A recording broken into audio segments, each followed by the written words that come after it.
All right, what's up, guys? Welcome back to another episode of the Living the Dream podcast. Today on the show, we have Noa Ronen, who is a certified executive coach, speaker, author, and coffee lover. Noa, how you doing? I'm good. I have my coffee. I love it. I love it. And we like to jump right in. So if you could start with telling us a little bit about yourself and some of the things you like to do for fun, that'd be great. For fun. So I'm an executive coach and leadership coach, and I help people to create the change they care about. And that's what I'm excited about. And that's really my focus, and I do that with leaders, social leaders. You mentioned that you love to help people find their dreams and create their dreams as a community. So I love working with people like you, people that care about something that is beyond money. Money is important, but there is something beyond that that is connected with values. So those are the people I work with, for profit and not for profit, and their teams. And it's really fulfilling to see that a lot of people care about doing something that is beyond, I call it beyond leadership. Yeah, I love that. And when you're not really helping people create the change that they care about, what are some of the things that you're doing in your personal life? So first, I'm a mother to 3 kids. So one God of them bless is in you. college. So so there is supporting them on their path. And it's interesting to see that, because there is a lot of stress of who I want to be, not who I want to be, but who I should be.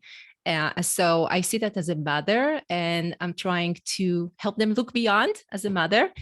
And when I don't do the support of others, as you asked me about, because being a mother, being a wife, being a daughter, all those different things, it's a lot about giving.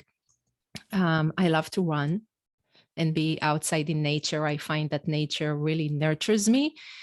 And in the last few years, I love writing. I just love to go to coffee shops. The pandemic really got in my way a bit with that. But for me, sitting in a coffee shop and writing is something I really enjoy. Gotcha. I love that. Do you have something in particular you like to write? Is it like journaling, leadership books, fiction novels? Not fiction novels, not yet. I'm not there. I thought I will be that kind of an author when I was 19, but I put it aside, and I did wrote a book, Beyond Leadership. And part of what probably we'll discuss today is that I'm starting to cook a new book, not a cooking book, but I'm cooking a new book in my head right now. So when I finished my first one, my husband said, "Okay, so where is this? When is the second one? When are you going to write the second one?" And I said, "No way, I'm not writing another book." But 2 years after, and I want to write another book. I have a cool idea. So yeah, it's Well, funny. hearing about what you're cooking up Yeah. in your head. Yeah, it's interesting. And I just will mention that for me, publishing the first book was a big win for myself. Um, I always wanted to write, and I put it aside. But what I share with people when they feel stuck and lost is that writing is what brought me to where I am today. It started with being lost, moving from Israel to the US, and not feeling fulfilled with my life. And in a moment of just feeling like nothing is working for me, I started blogging, because blogging was then like podcasting today. And people really loved what I was writing about. And I wrote about being an Israeli mom in the US. It wasn't intentional to sell anything, to make it a business. It was just a creative outlet. It was a creative outlet for me. And people really liked that and reminded me that I am resourceful and creative and a whole person. And then they asked me if I can coach them. And that's really how I got into coaching, after feeling really lost for almost 5 years. And the second round was when I started writing this leadership book, and English is not my first language. So it was also always a thing and a limiting belief that I had, that I cannot be as successful as I was in Israel because English is not my first language. And writing the book in English was the first time I looked at that voice in my head that says, you're not good enough. And I said, I'm done with you. I published a book in English. I'm a speaker in English. I'm coaching in English. I'm being interviewed right now in English. I'm done with you. Yeah, absolutely. No, I love that. And I love how you just pushed through that limiting belief and you published. Oh my gosh. Yeah. That's absolutely amazing. And so tell us a little bit about your motivation and all that, and what got you up and kept you going when that limiting belief was kind of taunting you, and even to this day with the coaching and everything. Oh my gosh, that's a cool question. So I think the first was just to start writing. And I feel like there was a lot of forcing myself to replicate the life that I had in Israel and have them in the US, and just forcing the universe to be the way it was before. And the moment I released that force and started writing, something became more organic. It wasn't like everything was perfect. The voice was still with me. You're still not good enough in English, because I wrote in Hebrew, my first language, not my second language. But it started a different conversation in my head. And that conversation, I had to learn, and I also teach that to people, that there is that voice, which I call the saboteur, and many coaches call the saboteur, or the inner critique, or the gremlin, or in spirituality, they even call it the mocking spirit. So there are lots of different names for that voice. And it's learning how to turn down that volume. And as you say, that voice doesn't go away. I wish it were that voice of you're not good enough, or why bother, or whatever it is that people hear. It's you cannot get rid of it. But what you can learn is how to turn down the volume. And for me, it's bringing a different voice. And that voice was the free and freedom. Freedom works for me. And that voice of freedom was telling me, you can do that. It's possible. You did a lot of things in your life. And then it shifted to just keep going. As you ask me, just keep going. You know the way, just keep going. It's okay. And it changed my rhythm from looking at the top of the mountain and saying, why am I not there? To looking back and saying, look, you walked that far. And it really shifted my mindset. I love that. I hope it makes sense. And that's really the idea of the book I want to write. It's not to focus on the top of the mountain, but the progress we have went through. I hope Yeah. No, I got you. Awesome. No, that sounds great. Well, tell us a little bit more about your dreams and goals. So we know the book you want to write is helping people focus on the progress instead of the destination or the top of the mountain. What are some of your other dreams, goals, and vision for your life in general? So I have to say, I really love this question and moment of reality check with myself. I help so many other people achieve their dreams. And I was like, dreams? Do I still dream? And yes, I do, differently than before, but I do. So one is very personal, is health. I do have someone in our family with health issues. So I just realized how much just knowing that everyone in your family is healthy. I'm not going to go unless you want to go there, but that's really a huge dream of mine, just to see everyone healthy. I love that. Yeah, so that's one thing that is more personal. Two other ones is, since I'm in that leadership space, I find that a lot of leadership programs are more about the theory and less about what I call the being. It's more about doing leadership and less about being a leader. And I really want to create a program that focuses on the ideas that I work with leaders and create a local program, not like this international big program, but a local program where I bring local leaders and connect them and help them learn from each other and see their full potential. And this is a dream that I have for a while, a few years. And I'm going to say something interesting about that. It's a yes, but not now, if it makes sense. I learned that sometimes you need to say yes, but not now. It doesn't mean that I don't do anything about this dream, but I'm taking it slow and I'm okay with that, which means that when I talk with people, I ask myself, can they be part of my dream? Are they going to be part of that leadership program that I'm going to create in a few years? So when I network, I do look at that person and ask myself, could they be my potential partners one day?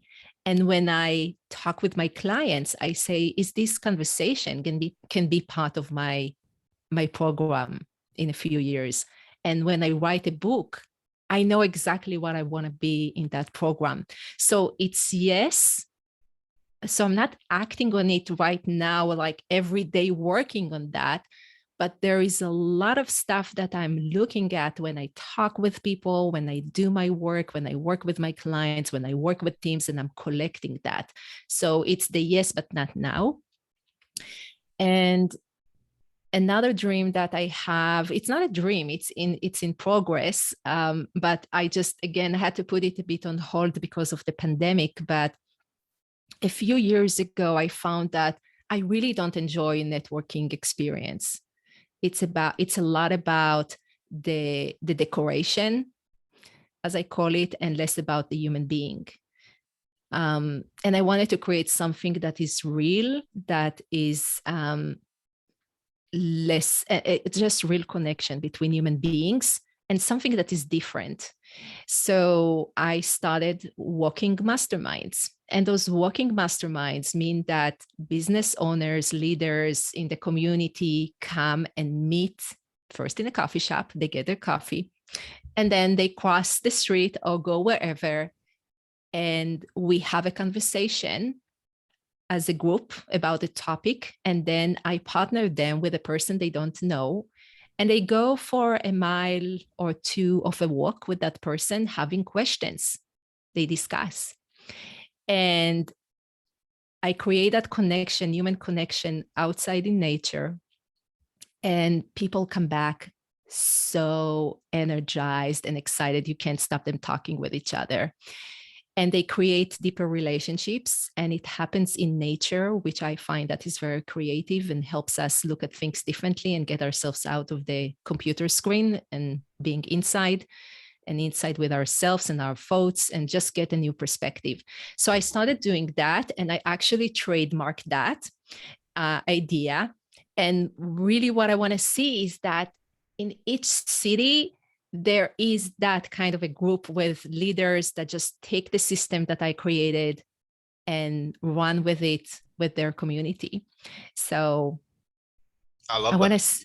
I want to see just more of those, and people come. It's just amazing. They come in every weather, whether if it's like 30 degrees outside or 100 degrees. I'm in North Carolina, and it's exciting.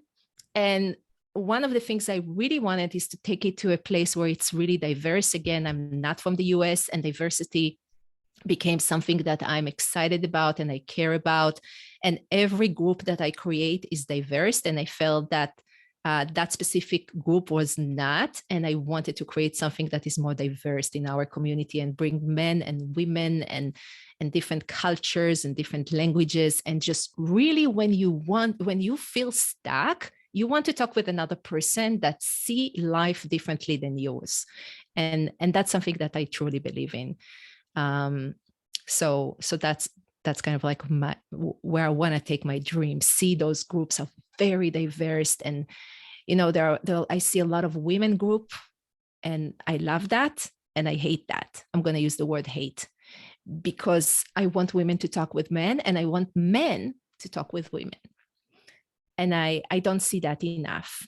So I want to create something when we learn to speak with people who are different than us. And we need help. And I find that the structure that I have crafted help people that can be very different from each other have a wonderful conversation and come back and say, oh my gosh, that was cool. Yeah. I didn't know I can do that. Yeah, absolutely. I love that. And I think it is a fantastic idea. And I'm also sure we'll see it in every city before we know it, because it's such a great concept. Well, awesome. Yeah. Are there any other dreams, goals, bucket list items that you want to talk about? There are like travel here, travel there, live in Spain for 6 months, but it's Yeah. Right now I'm gonna put it on the shelf. It's less important. Yeah, I think it was interesting when I looked at those questions. I said I actually feel like I'm living a lot of kind of like the dream, which for me is just feel peaceful, if it makes sense, not have that restlessness that I used to experience. If there are business owners that listen to me, probably they understand what I'm talking about. There is that restlessness of, I want to know that I'm there. I want to know that I get the clients. I want to know, there is like, what's next, what's next, what's next. And learning to manage that voice that, yes, I want to create. Yes, I want to do more. I want to create ripple effect. I care about that, not just for the ego. But I also craved feeling quiet in my head, not having that restlessness. And I have to say that if there is one thing I am grateful for the pandemic, that I received that gift of peacefulness. And even though I go through challenges in my life and there are obstacles in my life, that voice is not loud anymore, that restlessness. So that what's next. Gotcha. Yep. I love that. That's something I often am praying for. I'm Christian. And so I always talk about that scripture in the Bible where it's like, Jesus I'm trying to quote it specifically. My peace I leave with you, my peace I give to you. Let not your hearts be troubled, nor let them be afraid. It's something like that. That might be a paraphrase. But anyway, it's like peace of Christ. Yeah. Man. So a few years ago, I envisioned myself sitting in a chateau or something in Europe, in the garden outside, and just feeling that peace in my heart. And I think beyond everything else, knowing that I will have that was really what I was dreaming of. And I feel like when you have that, everything else looks different. The bucket list, the dreams, the family, the money. Yeah. So that's where I am. I feel more peaceful without that's what next. And it was really hard because I'm an ideator. I have ideas all the time. So it just feels, I learned how to kind of like sometimes say yes, but not now. Or do I really need that? For example, with speaking, I realized when I started doing podcasting during the pandemic that I love this much more than standing on stage and feeling disconnected from the audience. And it's not like I love the show, but it's my ego loves the show. What I really love is what we're doing right now. Yep. Us having a conversation. And so I had to revisit that dream of a speaker and realize that it's more about those smaller conversations that I can facilitate with people that I'm excited about and that we can really connect with each other. And it can be it's still happening in a group setting, but it's in a group setting where I feel connected and not disconnected. So it was a moment to pause and say, is speaking is really what you want, or is just your ego want that title on your bio? And I realized it's my ego and I need to let go of that. So it felt great, just really great. Absolutely. I love that. Well, awesome. If there were one or two people that you could meet right now, or one or two types of people that you could meet right now that would really help you take the next step towards really growing your walking masterminds or writing that book, if they could really help you with one of those two things, who would they be and how would they do it? I love Simon Sinek. I mentioned his name before. As I said, can I be more creative and think? I love Simon Sinek. Do you know him? Yep. Yep. I think it could help me probably with my book. And I love listening to one of his interviews. He wrote and he published another book last year. And he said, if I would write the book now, I probably will change a few things. And that's what happens when you publish a book and then you look back and you say, I should have probably done that better and that thing better.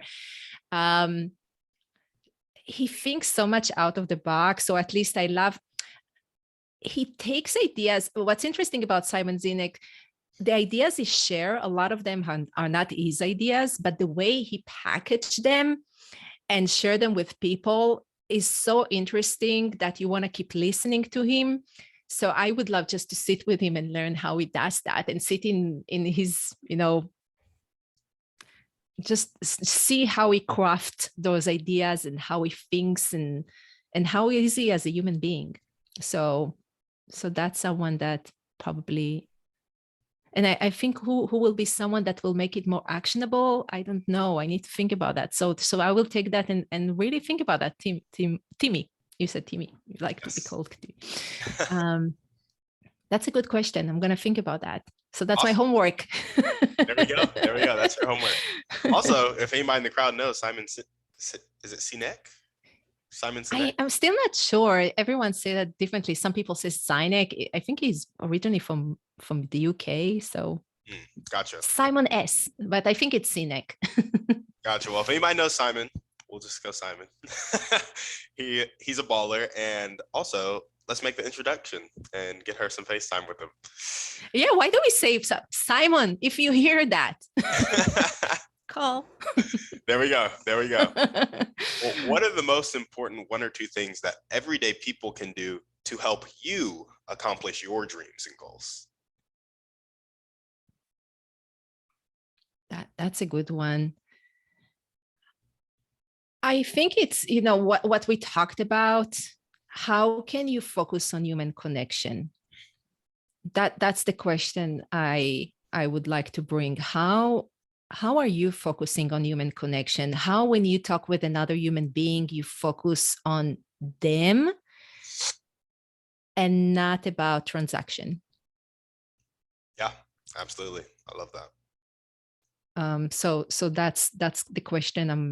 I'm going to keep it as this.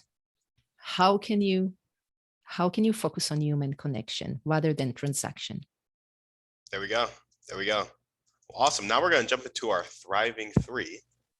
And so our first question is, what's your favorite book, movie, or podcast? Pick one. I'm going to say Atomic Habits right now. Probably a lot of people know that book, James Clear. I hope I pronounce his name right. I found that working in that way with my clients, working in my life on goals, dreams, is wonderful. It's rather than having big goals that you feel you can't achieve and frustrate you, to look at the atoms as at those small things that you take. And what I find is that rather than being up and down and up and down and up and down, you see more consistency with what you create, and it just creates space. So I will give just a very simple example. Coaching people remotely in the last 2 years, I sit a lot. So I wanted to shift that. And I wanted a standing desk, but I wanted to see if it will work with my body. Do I like that? Do I hate that? And it took me almost 4 months to shift from sitting all day to standing a few hours a day. It can be 4 hours that I can stand while coaching, but it was very organic change with the ideas that come from Atomic Habits.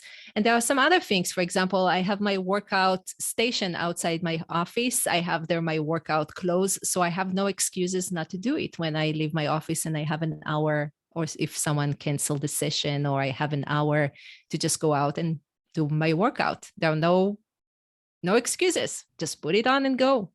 Yeah. So my daughter said, it looks like chaos, Mom, but you do have a system that works behind your craziness and chaos sometime. Yeah.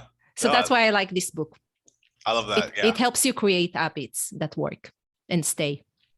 Yeah. Atomic Habits is a great book. And I really loved his 4 ideas of, I forget what the 4 concepts are, but it's like, make it easy, make it obvious, make it satisfying. And then I forget the 4th one. It'll make it something else. I admit, I don't remember them.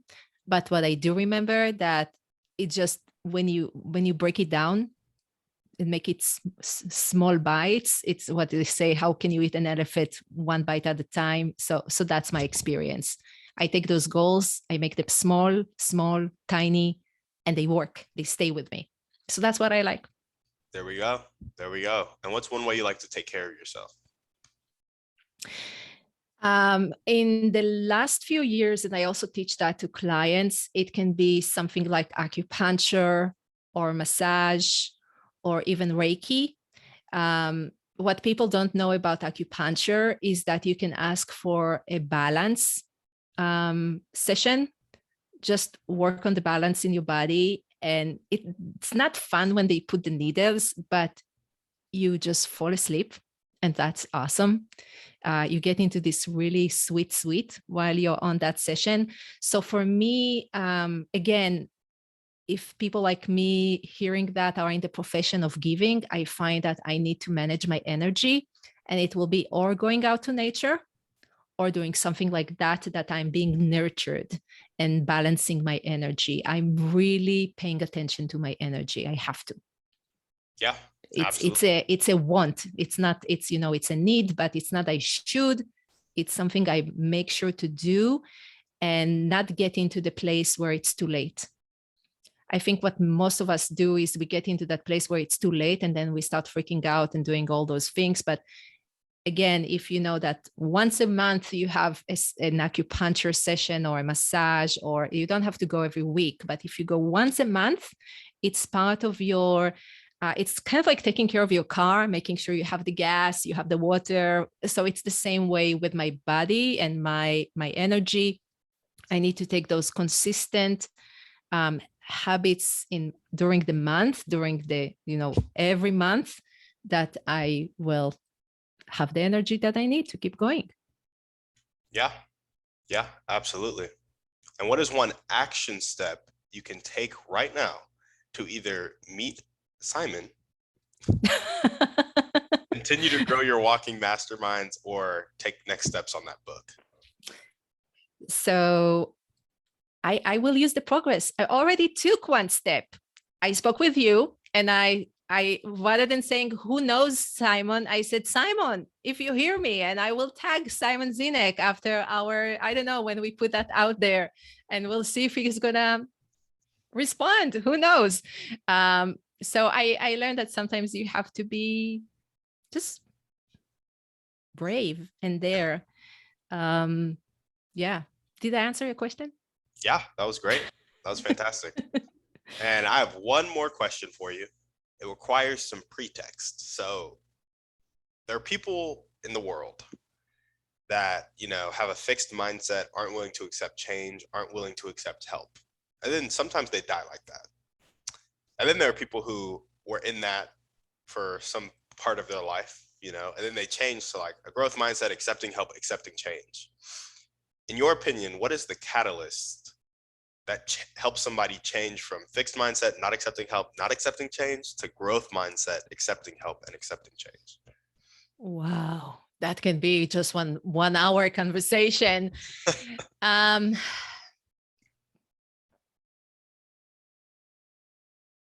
You said the one thing? Yeah, just in your opinion, or the catalyst, or maybe there are a couple of things that you want to mention, and you can just rattle off a couple things. So I think that there are people that have some mental health needs that don't allow them to be in a growth mindset. And I would just say, if there are coaches hearing me or people in the human business, and you work with someone and they say, I'm going to do something, and they come to the next session and they talk about the same thing again. And then they say, I'm going to do something about that because it really bothers me. And then they come in the next session and they are in that same place. So let's say I want to work on my money. I don't work on my money. I need to work on my finance. They come the next time and they say, I want to work my finance. I don't work on my finance. I want to work on my finance. So it feels like you come from session to session to the same place. You don't move. It could be those people have depression. It could be that they have high anxiety, and they just need a different support, that we just cannot meet them where we are because they need a different support. So there are some mental health needs that need to be met. And I don't believe people don't want to change. There is probably something there, that gets in the way to do that. Because what I find, if there is not that limiting beliefs, we can change formulas, how we talk with ourselves. We can teach ourselves to talk with ourselves differently. Those voices, we can learn how to work with those voices. So the one thing I will say, probably mental health needs in different ways. Gotcha. And that's where we need to just step back and say, I will not be able to support that person. I can love them. I can find them the support they need if they want to support themselves. But if they don't, we need to step back. And I think that's what I learned from having someone in my family with health issues, is that you can only sometimes, and I talk about it, there is the being and the doing. Sometimes the only thing you can do is be with someone rather than changing them, because you need the change, not because they need the change, if it makes sense. Mm. When you see someone in pain, it becomes your pain. And then the question is, if what you're doing right now is to solve your pain because you see their pain, or can you just be next to them and let them figure it out? Because they can when they are ready. I love that. But sometimes we are fixing too early. Yeah, absolutely. Thank you for that answer. Yeah. Well, awesome. On that note, is there anything else you want to chat about before we sign off? What is your dream?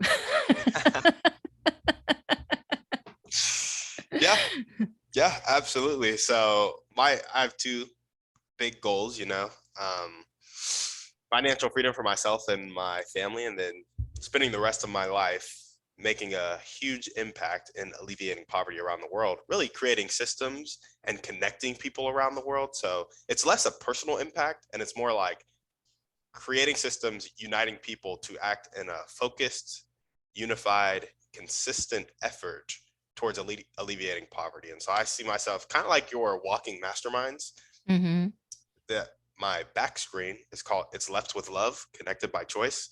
It's my nonprofit idea, and it's the idea that we all feel alone sometimes, and that loneliness can really, take its weight on us. But so sometimes we feel like we're left here. We're just left here. But then when we realize we're left here with love, which is like the best thing on the planet in the universe, we can make a choice to be connected to other people. And that's the idea behind the nonprofit. And it's building community in cities across the world, to act in a unified, consistent, focused effort in that city and internationally to kind of alleviate poverty, build wealth, and create abundance for everybody in the world. And so that's the idea I want to work towards for the rest of my life. And my specific role in that is kind of visionary, because I love dreaming and like pushing the edges of reality for people. Like, we think this is impossible, but how can we do it? Like, is there a way at all? Because it's been done before on a small scale. How can we scale it, type of thing? And then also one-on-one coaching, because I'm a really big one-on-one guy. similar to yourself, I'm not a big talking in front of a group type of guy. So my role would be visionary and also one-on-one with people who are in my local area to like push them to bet on themselves, push them to kind of live their ideal lifestyle, and then help others do the same, as well as just building that community that does that. So a lot of what this podcast is scaled, focused on poverty, and then visionary. So those are my dreams and goals.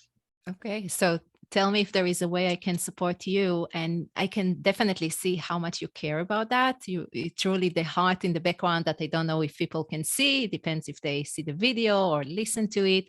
But of course, it's one-on-one, but you're touching so many other people, people who come from my community and might listen to this, and people who find you and listen to that. So in that one-on-one, you touch a lot of other hearts. And I have to say that one of the things that was so hard when I moved from Israel to the US is that sense of isolation or loneliness that you feel when you move from one place to another. And I remember a friend of mine saying, you just need one friend and the world will look differently. And it's so true. Sometimes all you need is just one soul that connects with you, and the world just looks differently. And many times when I work with people who have some health issues, I will send them to volunteer. Because when we volunteer, we forget about ourselves and our loneliness and our obstacles and challenges, and we focus on other hearts that need our support and our help. So thank you for facilitating that conversation. It's so important and people need that. And it's so easy right now in the pandemic to be in that remote life. Life is simpler in many ways, and still people need connection. And every time I go out and I walk with a friend or I meet with a client in person, which I do once in a while, I can see my energy shifting. So human connection is important. Yeah, absolutely. And I ultimately think it's the thing that really, like you kind of alluded to it in your last question. You said sometimes the only thing you could do is be with someone. And it's like sometimes people just need somebody to be with them until they are ready to take that change, and just know that they're supported and loved when they are ready to take that change. And then they like go for it. Yeah. And they're like, if they feel like somebody will stick with them and through all the adversity and stuff that they're about to hit, it's a lot easier to go on the journey. Yeah. So I love the human connection idea and everything for, just life in general. Life and the planet runs on human connection. So yeah, and we need to remember that we are also connected to this world, the universe, the nature, not just human beings. Yeah. So thank you for saying that. Yeah. Absolutely. Well, there we go. Awesome. Noah, thank you so much for coming on the show. Thank you, Timmy. It was such a pleasure. Thank you for letting me dream for 44 minutes. That's awesome. And if you guys are listening to this and you loved what Noah had to say, you love what she does, and you want to help her spread her Walking Masterminds, or just pre-order her next book, make sure to reach out to her. And how to contact her will be in the show notes. I believe the best way is her email address, but is there any social media or website that you want us to go to? Yeah, my social media handle is probably the easier. It's Noa, N-O-A, no H in the end. So N-O-A-R Coach. Noa R Coach. LinkedIn, Instagram, Facebook, but mostly LinkedIn or Instagram. Gotcha. Well, there we go. So now we know how to connect with Noah. And as we always ask, send this episode to 1 to 2 people need to hear this message. Shoot us a 5-star review on iTunes, and we're out.